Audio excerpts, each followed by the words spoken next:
안식일에 예수께서 밀밭 사이로 지나가실새 제자들이 이삭을 잘라 손으로 비비어 먹으니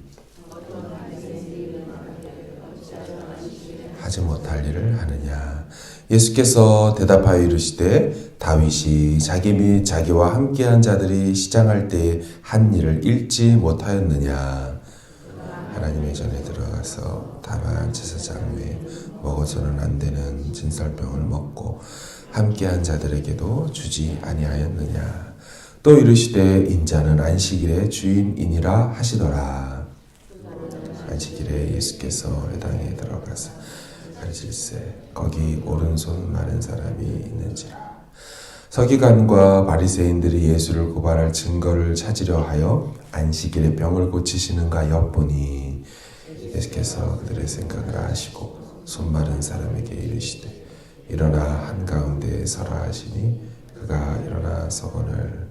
예수께서 그들에게 이르시되 내가 너희에게 묻노니 안식일에 선을 행하는 것과 악을 행하는 것, 생명을 구하는 것과 죽이는 것 어느 것이 옳으냐 하시며 머리를 둘러보시고 그 사람에게 이르시되 내 손을 내밀라 하시니 그가 그리하매 그 손이 회복된지라. 같이 읽습니다. 그들은 노기가 가득하여 예수를 어떻게 할까 하고 서로 의논하니라. 아멘. 오늘 본문은 안식일에 일어난 두 가지 사건이 기록되어 있습니다. 안식일에 밀밭 사이로 지나가시다가 제자들이 밀밭에 이삭을 잘라서 이제 끊어서 손으로 이렇게 비벼가지고 그 알곡을 이제 먹었지요. 이를 본 바리새인들은 안식일에 일을 했다, 안식일을 범했다, 호통을 쳤죠. 어찌하여 안식일에 하지 못할 것을 하느냐. 일단 여러분, 남의 밭 이삭을 잘라 먹는 거 이거 도둑질일까요? 괜찮은 일일까요? 지금 이들이 그걸 도둑질이다, 8계명을 어겼다 하지 않는 걸 보니까 그건 해당되지 않는 것으로 보이죠. 이유는 두 가지입니다. 레위기 23장에 보면 추수할 때 가난한 자와 거류민들을 위하여 밭에 모퉁이를 남겨두라고 했습니다. 아마 이들이 배고프니까, 예수님 쫓아다니는 게 배고프니까 지나가다가 그것을 먹었던 것으로 보이죠. 문제 없으니까요. 혹은 두 번째, 신명기 23장을 보면 이웃 곡식밭에 가서 곡식을 손으로 끊어서 먹는 거, 그걸 허용해 줬습니다. 하지만 낫을 들고 들어가서 추수하듯이 베서 먹는 거, 이거는 문제지만 그냥 뭐 지나가다가 이웃끼리 그럴 수 있지 하면서 이웃이 우리 집 곡식을 손으로 이렇게 뜯어서 먹는 거는 허용해 줬어요. 그러니까 바리새인들의 문제는 안식일에 8계명을 어긴 것이 아니고 안식일에 하지 못할 일을 했다는 것이 핵심이지요. 근데 예수님은 이것이 아무런 문제가 되지 않는다라고 달리 해석하십니다. 죄를 범했다와 죄를 범하지 않았다. 3절과 4절에 이렇게 좀 그 이유를 설명하는데요. 예수께서 대답하여 이르시되 다윗이 자기 및 자기와 함께한 자들이 시장할 때에 한 일을 잃지 못하였느냐. 그가 하나님의 전에 들어가서 다만 제사장 외에는 먹어서는 안 되는 진설병을 먹고 함께한 자들에게도 주지 아니하였느냐. 그러니까 지금 당신의 제자들의 이 행위가 문제가 없다는 얘기를 누구를 이제 데리고 왔어요? 이제 다윗을 예로 들어 아무 문제가 없다 했습니다. 조금 어렵죠? 설명이 필요합니다. 사무엘상 21장에 가보면 다윗이 사울에게 쫓기는 장면이 나와요. 쫓기다가 함께한 자들이 노비라는 곳에 이릅니다. 노비에 가보면 못에 장막이 있었어요. 이제 거기에 있던 당시 제사장인 아히멜렉을 만나서 다윗이 너무 배가 고프니까 요청을 합니다.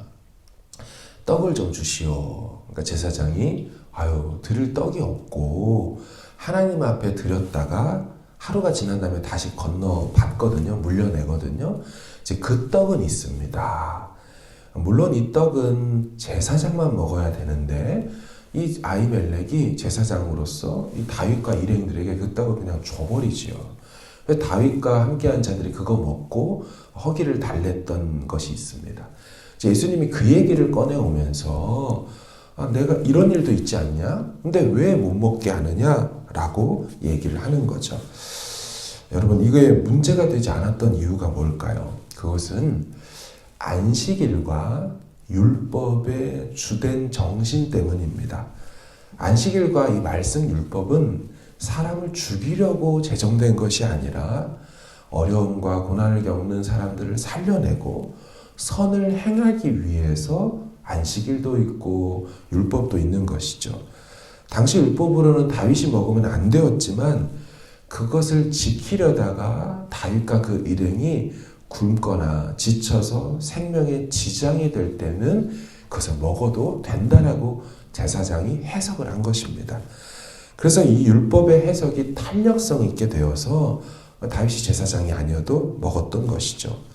여러분, 이 내용을 유대인들은 구약을 이 내용을 다 알고 있었고요. 이걸 가지고 시비를 걸고 있는 바리새인들과 율법학자들도 그것이 분명히 레위기 율법의 문제가 되지만 예외 조항으로 되었다는 사례를 알고 있습니다. 그런데 이거 가지고 예수님께 이제 고발을 하는 거죠. 그럼 지금 이 이삭을 비벼서 먹은 거 어떻게 보아야 할까요?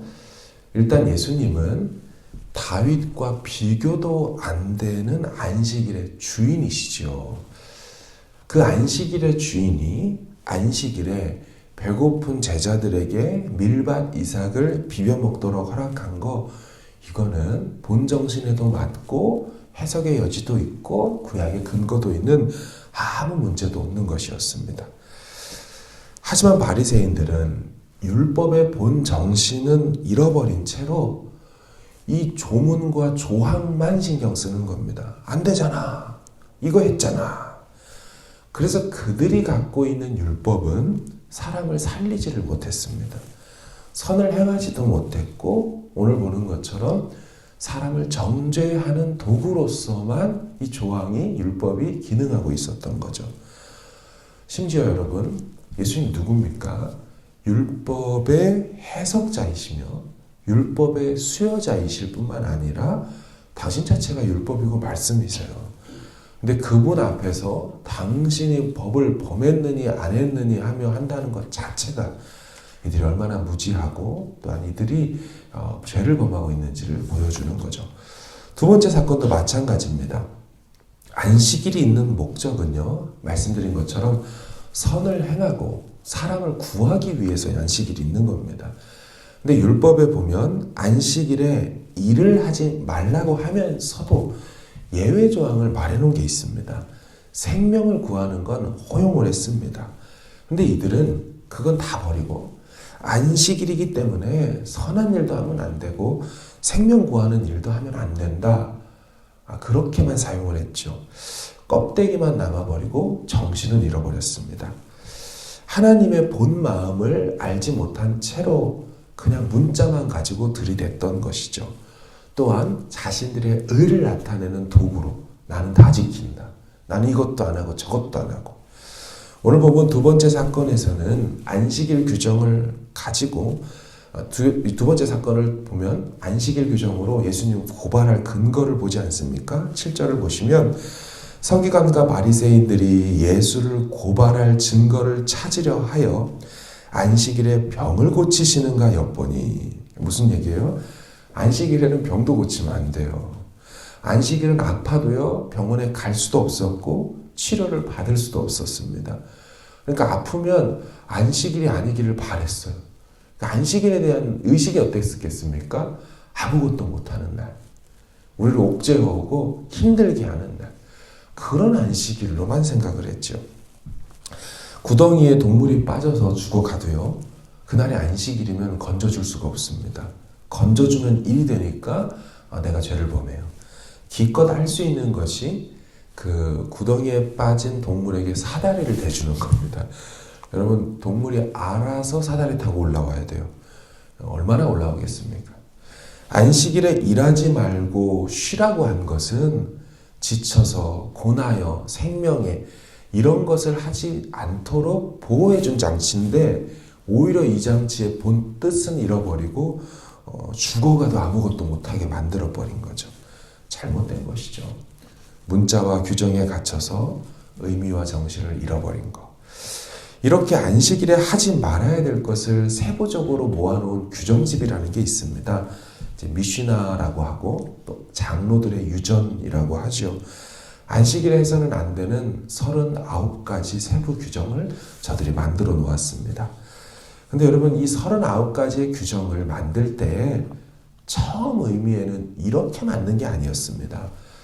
안식일의 본 의미를 더 잘 지키려고 어떤 게 일이 되고 어떤 게 일이 안 되는지를 좀 구별해 놓으면 이 백성들이 더 안식일을 잘 지킬 수 있지 않을까 하는 마음으로 만든 거였는데, 웬걸요, 사람이 만든 그 계명이 더 안식일의 본 정신에 이르지 못하도록 더 옥죄어만 온 겁니다. 이 미시나 39가지 규정은 하나님의 율법이 아니고요, 자기들이 더 만들어낸 거죠. 그래서 예수님이 이런 말씀을 했던 것을 기억하십니까? 마가복음 7장에 보면 너희가 하나님의 계명은 버리고 사람의 전통을 지키느니라.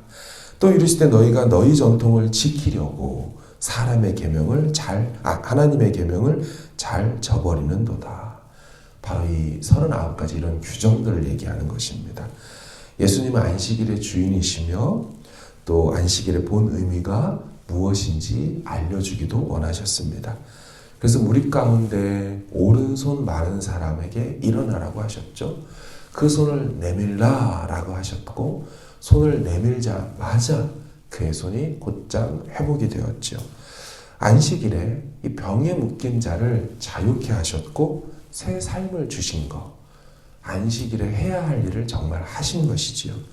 평일에도 할 수 있는 일이지만 안식일에 생명을 살리고 삶을 줬다. 이것도 본 의미에 맞는 것이죠. 그래서 그 일을 하셨습니다. 하지만 이들은 더욱 노기가 가득했고요.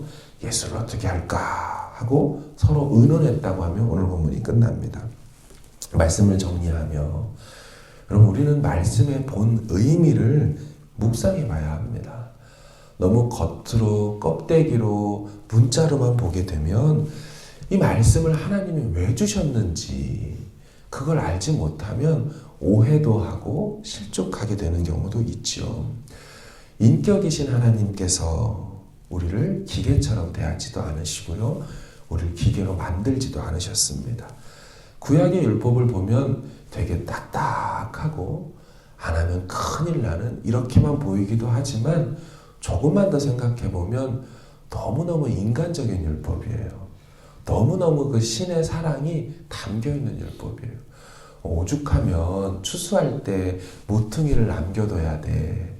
약자들이 있잖아. 또 이웃 간에 이 정도는 이해해줘야 돼. 이웃이잖아. 여러분, 되게 딱딱한 법 같지만 아니요. 하나님의 그 마음이 많이 녹아있는 법이 율법이에요. 이런 율법에 대해서 연구하시는 분들은 요즘 세상에 이 정도의 그 사람을 생각하는 탄력성 있는 율법이 찾아보기 어렵다고 할 정도로 구약의 율법은 본의를 생각해보면 참 우리를 생각해 주신 하나님 마음이 있거든요. 하나님의 본 마음을 오해하지 말고, 혹시 우리 삶에 있는 고난도 그리 해석해야 될 필요가 있습니다. 이 고난을 보며 하나님 되게 나쁘시다. 하나님 왜 이걸 빨리 해결해 주지 않는가? 이렇게 생각할 게 아니죠. 찬찬히 그 고난을 묵상해 보면 이것 때문에 내 삶이 바뀌어오고, 이것 때문에 내 마음이 달라져 왔고, 이 때문에 우리 가정이 더 겸손하게 되었던 걸 생각해 보면 단순히 겉에만 있는 고난 보고 너무하시네가 아니게 될 수 있는 거죠. 하나님 깊은 뜻을 담아두신 거예요. 마지막 이 말씀을 드릴게요. 예레미야가 3장 33절에 이런 말씀이 있어요. 주께서 인생으로 하여금 고생하며 근심하게 하심이 본심이 아니로소이다. 하나님의 본 마음은 고생 좀 해라. 넌 좀 혼나봐야 돼. 절대로 이런 마음으로 우리 삶의 어려움을 허용하지 않으십니다. 그거마저도 하나님의 사랑의 손길로 허락하신다는 그 주님의 본 마음, 말씀의 본 정신을 다시 한번 기억하고 묵상하는 이 하루 되어지길 주의 이름으로 축원합니다. 같이 기도하길 원합니다. 안식일의 주인을 넘어뜨리려는 자들, 율법 가지고 율법의 제정자한테 덤벼드는 자들, 본 뜻과 하나님 마음 모르면 이렇게 안타까워지는 거예요. 오늘 우리에게 주신 이 말씀도 왜 이렇게 살라고 했어? 왜 신앙생활을 이렇게 힘들어? 아니에요. 그 본 의미를 몰라서 그래요. 율법과 말씀에 준하여 그렇게 순종하며 사랑하며 용서하며 배려하며 사는 것이 사실은 진짜 복이기 때문에 그렇게 살라고 하신 것이죠. 우리 삶을 다시 한번 바라보고 고난도 재해석해내며 기도 제목에 담긴 하나님의 그 마음을 다시 한번 느끼고 기도하고 평안히 돌아가시는 시간 되길 바랍니다. 함께 기도하겠습니다.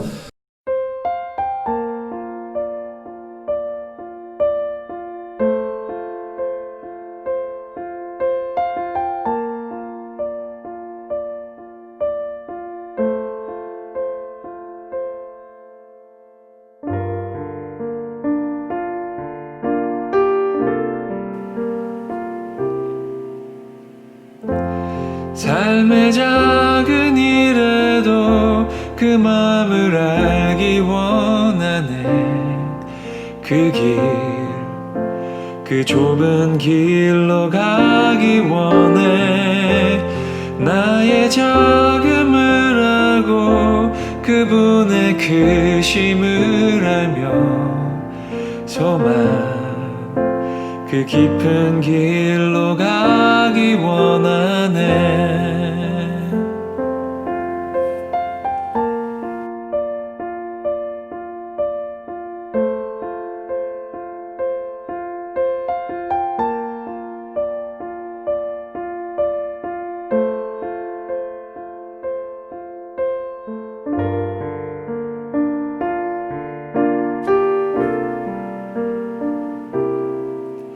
저 높이 솟은 산이 되기보다 여기 오름직한 동산이 되길. 내 가는 길만 비추기보다는 누군가의 길을 비춰준다면 내가 노래하듯이 또 내가 얘기하듯이 살길. 나 그렇게 죽기 원하네. 삶의 한 절이라도 그분을 닮기 원하네. 사랑 그 높은 길로 가기 원하네.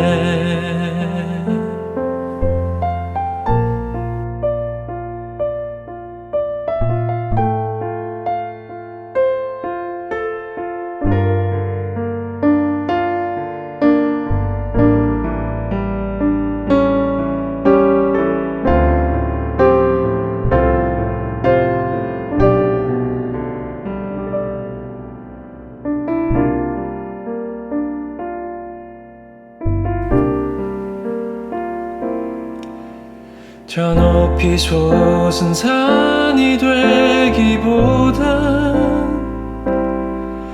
여기 오름직한 동산이 되길. 내 가는 길만 비추기보다는 누군가의 길을 비춰준다면 내가 노래하듯이 또 내가 얘기하듯이 살길.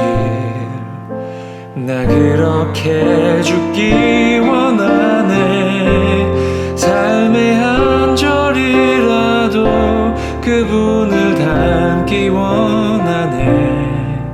사랑 그 좁은 길로 가기 원하네. 그 깊은 길로 가기 원하네. 그 높은 길로 가기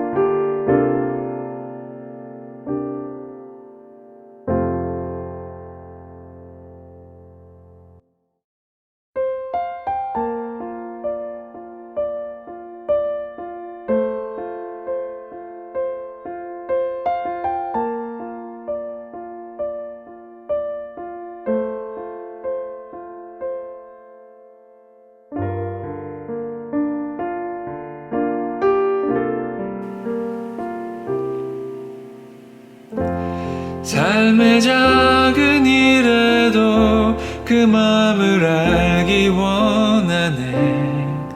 그 길, 그 좁은 길로 가기 원해. 나의 작음을 알고 그분의 크심을 알며 소망, 그 깊은 길로 가기 원하네.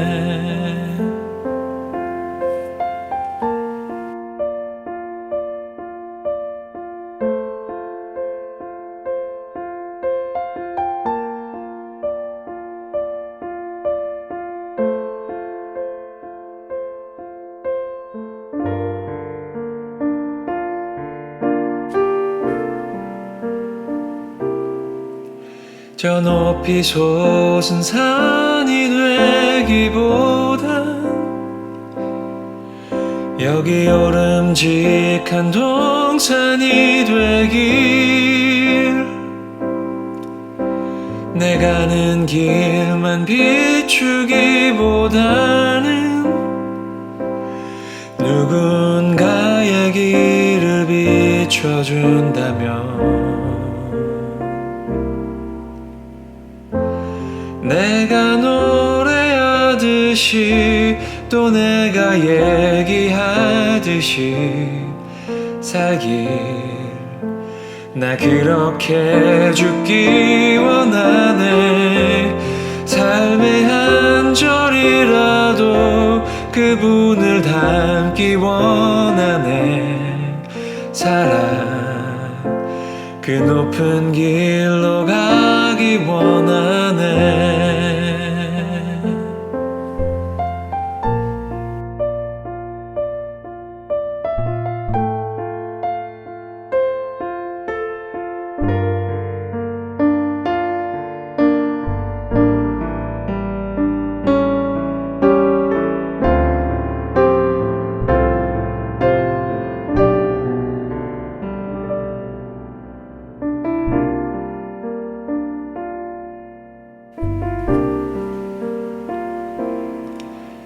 저 높이 솟은 산이 되기보단 여기 오름직한 동산이 되길. 내 가는 길만 비추기보다는 누군가의 길을 비춰준다면 내가 노래하듯이 또 내가 얘기하듯이 살길. 나 그렇게 죽기 원하네. 삶의 한 절이라도 그분을 닮기 원하네. 사랑, 그 좁은 길로 가기 원하네. 그 깊은 길로 가기 원하네. 그 높은 길로 가기 원하네.